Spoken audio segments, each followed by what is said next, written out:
कैकेयीला काय झालं ते ग्रंथ ते सांगतात. मगाशी उदाहरण दिलं मी, एक माकडानं दारू पिलं परत विंचू चावला तर कसा आगस्ताळेपणा तो करावा, तर प्रमाणे कैकेयीची अवस्था झाली. कैकेयी म्हणतात प्रभू रामचंद्राची अवस्था जी काय आस्था होती ती चांगली होती, पण एका विकल्पानं सर्वनाश करून टाकला. म्हणजे माणसाच्या मनामध्ये आज आम्ही रामायण काय ऐकावं, रामायण का श्रवण करावं, आम्ही आमचं जीवन कसं जगावं हे रामायण आम्हाला शिकवतं. आई वडिलांसोबत कसं वागावं हे रामायण शिकवतं. शेजाऱ्याशी कसं वागावं, भावाशी बहिणीशी कसं वागावं, भावाचं प्रेम कसं असावं हे रामायणामध्ये आम्हाला शिकता मिळतं. प्रभू रामचंद्राचा अवतारच यासाठी आहे की या सृष्टीमध्ये महाराज आपण या ठिकाणी जन्मल्यापासून मरेपर्यंत जीवन जगत असताना माणूस म्हणून जगावं, जनावरांसारखं माणसानं वागू नये यासाठी प्रभू रामचंद्राने या ठिकाणी आपला अवतार धारण केलेला आहे. जर मनामध्ये जर संकल्प विकल्प घेऊन जर या ठिकाणी जर आपण आचरण केलो तर माणूस कधी या ठिकाणी जीवनामध्ये समाधानी राहत नाही. पैशाने या ठिकाणी सुख मिळेल, आम्हाला पैसा आहे, शेतीमाल आहे, सर्व काही मिळेल, पण समाधान मिळत नाहीये. समाधान मिळण्यासाठी आपल्या मनाकडे जर काम क्रोध लोभ अहंकाराचा बाजूला सारावा लागतो, तेव्हा आम्हाला समाधानाचं स्वरूप या ठिकाणी पाहायला मिळतं. त्यासाठीच आम्हाला रामायणाची ऐकण्याची चिंतनाची या ठिकाणी आम्हाला गरज आहे. आणि अशा पद्धतीनं या ठिकाणी जी कैकेयीची अवस्था होती, मंत्र्याने सर्व काही सांगून टाकलं, पण मंत्र्याने सांगितल्याबरोबर सर्व काही तिने आत्मसात केलं आणि आता लगेच जावं आपल्या पतीकडे आणि आपलं मागणं मागावं हा भाव या ठिकाणी त्या कैकेयीचा झालेला आहे. अलंकार काढले झटकरी तोरण टाकली गळस काय बाबा केशमुक्त उर्वरी निद्रा करी शोक लगेच कैकेयीने आकाश तांडव वाजवायला सुरुवात केली. पतीकडे जर काय तर मागायचं म्हटलं तर पत्नी या ठिकाणी जे कशा प्रकार असते त्याला माहिती असतं. तिने आपल्या घरातलं मंगळसूत्र बाजूला काढून टाकलं, केस या ठिकाणी मोकळे सोडले, डोक्यावरचा पदर टाकला आणि म्हणजे का या ठिकाणी झोपलेली आहे अशी अवस्था या ठिकाणी कैकेयीने स्वतःची केली. हे करून राजा दशरथीचा आल्यानंतर त्याला या ठिकाणी आपल्याकडून वरदान मागावं असा आविर्भाव करून रागाच्या भारामध्ये सौभाग्याचं जे काय लेणं शेगावर होतं ते सर्व बाजूला विस्करून या ठिकाणी कैकेयीने टाकलेलं आहे.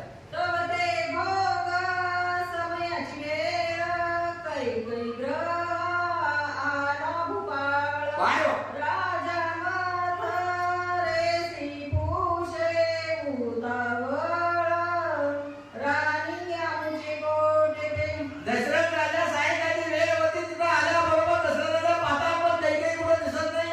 दररोज कैकेयी स्वागत करायचे, अहो महाराज या या या या, पण आज तसा आवाज नाही, तसा उत्साह नाही. मंत्र्या तिथं बसलेली होती. मंत्र्याने राजा दशरथाला विचारलं आमचे राणीसाहेब कुठं आहेत. आता दशरथाने विचारल्याबरोबर आता मंत्र्याला काय बोलते ते ग्रंथ ते पुढे सांगताय. तव ते बोले पाप खानी पैलती पडली तुमची राणी काय आहे तिच्या मनी ते तुन कळेची मंत्र्याला सगळं माहिती होतं, हेरगा सगळा इनच लावलेला होता. राजा दशरथाला विचारलं मंत्र्याने काय झालं माझ्या राणीला. तेव्हा मंत्र्याला काय म्हणते, मालक मला काही माहिती नाही, डोक्याचे मोकळे सोडले, सर्व जोडले, घरातलं मंगळसूत्र बाजूला काढून टाकले, कसला राहिला, काय झालं का भुताटिकी झाली मला काही माहित नाही, तुम्ही जाऊन विचारावं. मंत्र्याला दशरथ राजाला बोलू लागले. मग कैकेयी जवळी येऊन करे गुरवाळी राजा वदन दिदले दशरथासी लुटून झिटकारोळी ऐकिक राजा दशरथाला वाटलं कैकेयीला काहीतरी त्रास झालेला असावा, काहीतरी दुःख वाटलेलं असावं, जावं आपली बायकोची या ठिकाणी थोडी या ठिकाणी आपण दुःख बाजूला सारावं म्हणून लालीपणाला दशरथ राजा कैकेयीच्या जवळ आले.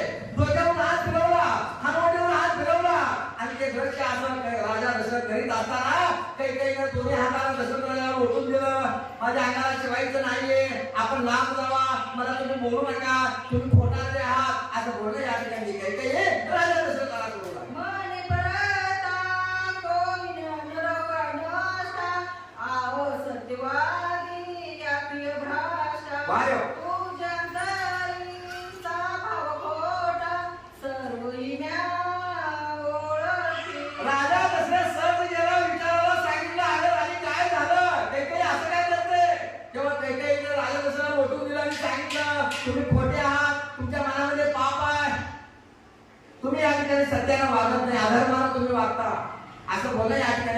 ती देवाला ती काही काही बोलू लागली.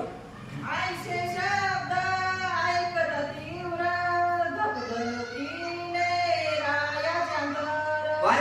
चरण धरी तिचे सपर येई लोटी परती. राजा दशरथाच्या मनामध्ये एक होतं, माझ्या प्रभू रामचंद्राचा राजाभिषेक सोहळा करतोय, कुणी दुःखी राहू नये, सर्वांना आनंद वाटावा.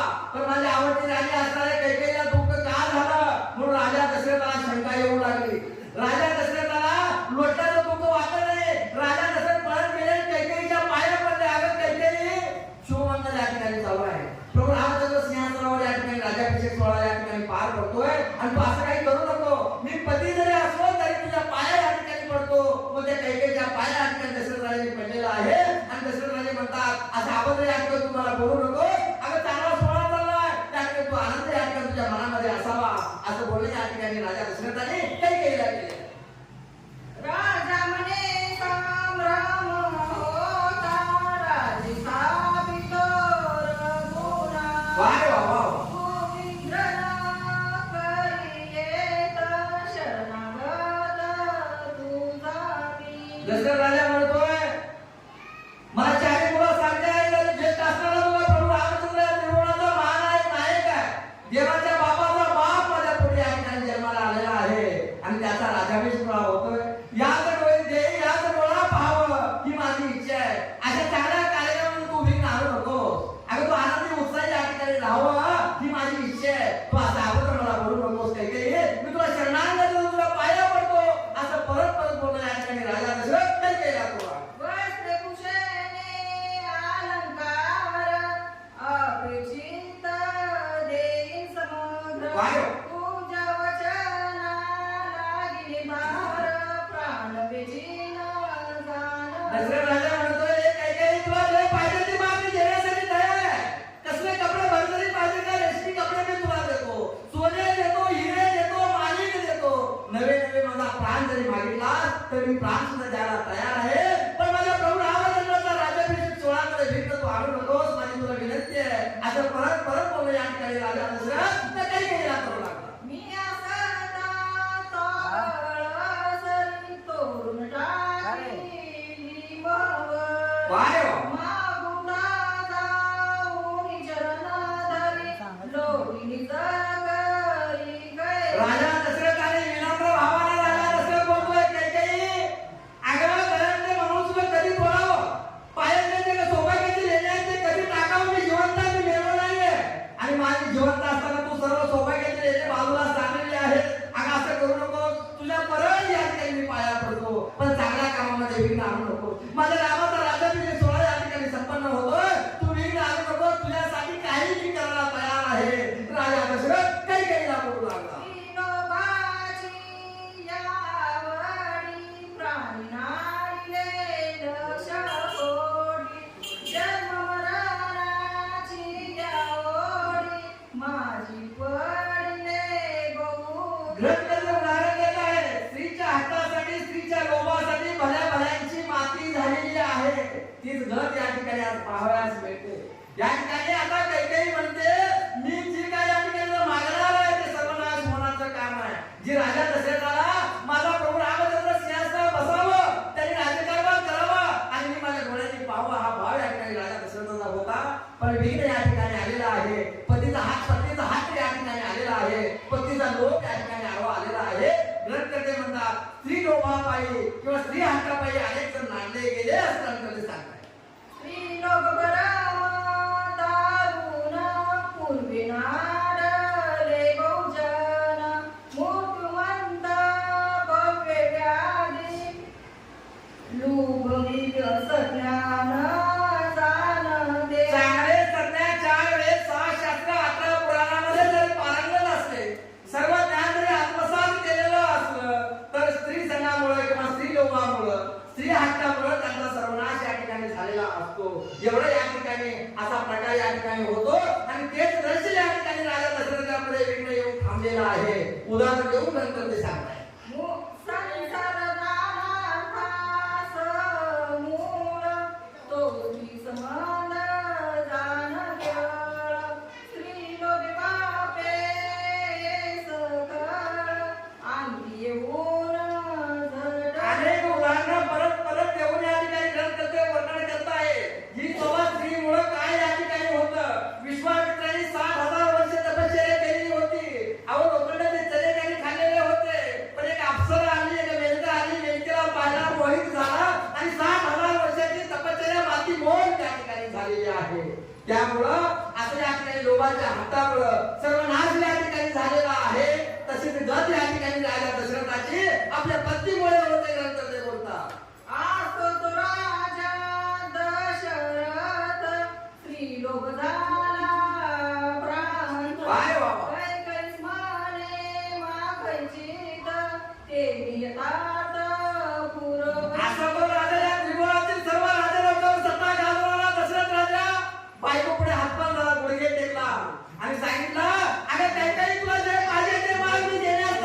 वारे वा. मदलदारी उने देखा देईल ओझा तुम.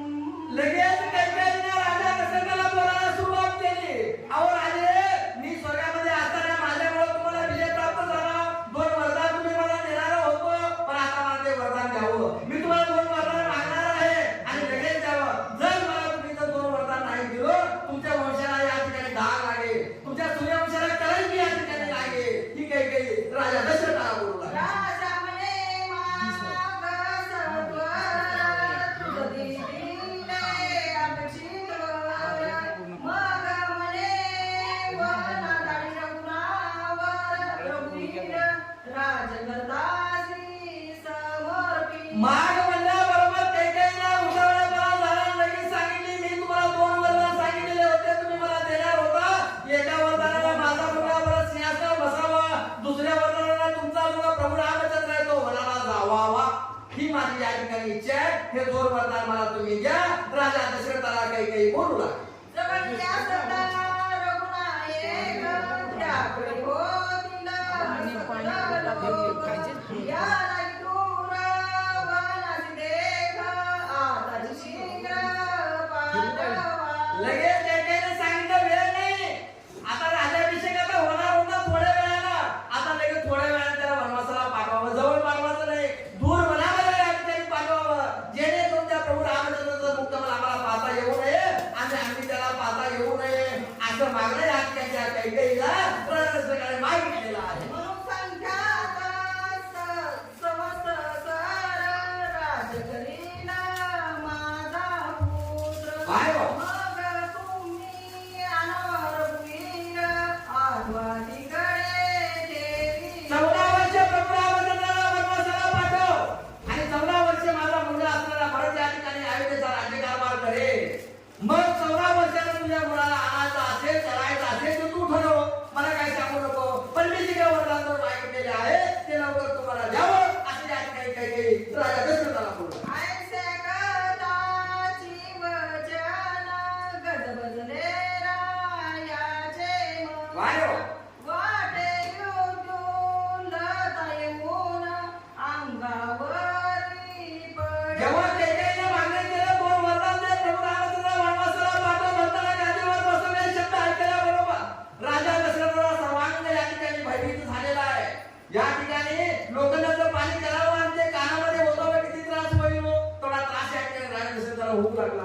राजा दशरथ वाटू लागलं, आकाशाची वीजच माझ्या या ठिकाणी अंगावर पडलेली आहे की काय. हे प्रभू रामचंद्र वनवासाला जाणार आहेत म्हटल्यानंतर सर्व देवान या ठिकाणी राजा दशरथाने विसरून टाकलेलं आहे. की शरीर अगणित पडले की काळजी करले घातले की पर्वताचे कडे कोसळले अंगावरी अकस्मात. कैकेयीने मागितल्याबरोबर राजा दशरथाची अवस्था अशी झाली की या ठिकाणी सट्ट अग्नीमध्ये आपला देह टाकावा किंवा या ठिकाणी आपल्या काळजामध्ये या ठिकाणी सुरी या ठिकाणी जावी.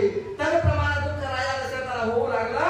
हे मी काय या ठिकाणी कानानं ऐकतोय, कसं मागणं या ठिकाणी कैकेयी मागते म्हणून राजा दशरथ दुःखी झालेला आहे. काही कल्पचे ज्ञान जाळीत झाली आयुष्य कान. वारे वा. मग तिचे भावनी घरचरण धरचरण पदर पसोरणे. राजा दशरथ म्हणतोय, कैकेयी असं करू नको, असं काय मागू नको, तुझ्या पाया पडतो म्हणून राजा दशरथ आणि पदर या ठिकाणी आपल्या बायकोसमोर बसू लागला.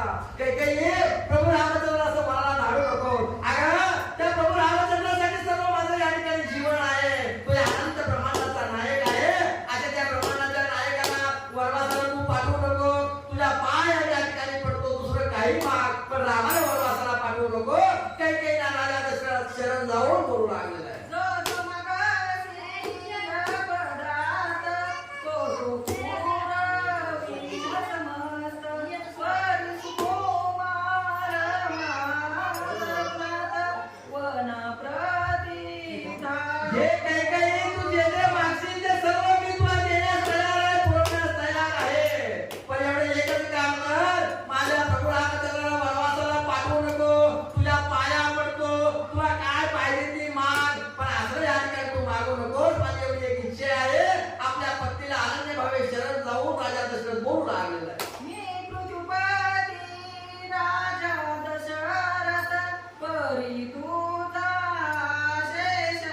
वा वा वा. सुकुमार माझा रघुनाथ वना प्रतिष्ठा. राजा दशरथ काय या ठिकाणी नेता पेता नव्हता. राजा दशरथ बोलतो मी पृथ्वीपती आहे. पृथ्वीवरच्या सगळ्या राजलोकाला राजा दशरथानं हरवलेलं होतं. शुक्राचार्याला हरवलेलं होतं. सर्व राक्षसाला राजाला हरवलेलं होतं. अनेक राक्षसाचे मुर्दे त्यांनी पाडलेले होते. राजा दशरथासमोर कोणी या ठिकाणी थांबत नव्हता. एवढा पराक्रमी असणारा राजा म्हणतोय मी तुला आनंद भावे शरण येतोय. सुकुमार आणि कोमल असणाऱ्या माझ्या प्रभू रामचंद्राला वनवासाला पाठवू नको. काही तुझ्या पाया पडतो. बाकी काही माग असं परत परत बोल या ठिकाणी राजा दशरथ काही करू लागले. पटराणी व्यास समजत तुझ्या सेवेसी लावी हात. वायो. बरी सुकुमार रघुनाथ वना प्रतिष्ठा. काही राजा दशरथ म्हणतात तुझ्या सेवेसाठी मी हजारो या ठिकाणी आशा ठेवतो. नवीन नवीन मी सुद्धा तुझं काम करतो. तुझी सेवा मी करतो. पण माझ्या सुकुमार अशा असणाऱ्या प्रभू रामचंद्राला वनवासाला पाठवू नको. आणि एवढं एकच या ठिकाणी तुझ्यासमोर माझं मागणं आहे. राजा दशरथ केविलवाण्या परिस्थितीमध्ये आपली पत्नी असणाऱ्या काही लागू लागला. जो लावण्य सागर उदार धीर गुण गंभीर कोमल गात्र रघुवीर वना प्रती धाडून. कोमल असा सुकुमार असा असणारा अहो हजारो सूर्याचं तेज जरी एक केलं तर प्रभू रामचंद्राचा प्रकाश सर्वांपेक्षा जास्त होता. 33 कोटी तुम्हाला एक उदाहरण या ठिकाणी सांगावंसं वाटतं. 33 कोटी देवाला राजा रावणाने बंदिवासामध्ये टाकलं. देवाला स्वतःला सुद्धा करता आले नाही. ब्रह्मदेव सुद्धा या ठिकाणी राजा रावणाच्या घरामध्ये काम करत होता. जेवढे काय या ठिकाणी त्रिभुवनामध्ये देव आहेत ते फक्त एकच असा देव आहे तो श्री विष्णू म्हणजे प्रभू रामचंद्र. कुणी माझ्या रामावर सत्ता गाजवली नाहीये. या सृष्टीचा चालक आहे. या सृष्टीचा मालक तो प्रभू रामचंद्र आहे. प्रभू रामचंद्राच्या समोर सर्व काही व्यर्थ आहे. कुणी या ठिकाणी प्रभू रामचंद्रा समोर नाहीये. सर्व देवाचा बाप प्रभू रामचंद्र आहे. अशा त्या माझ्या रामाला वनवासाला पाठवू नको. एवढे एकच मार्ग तुझ्या समोर आहे असे या ठिकाणी राजा दशरथ काही बोलू लागला.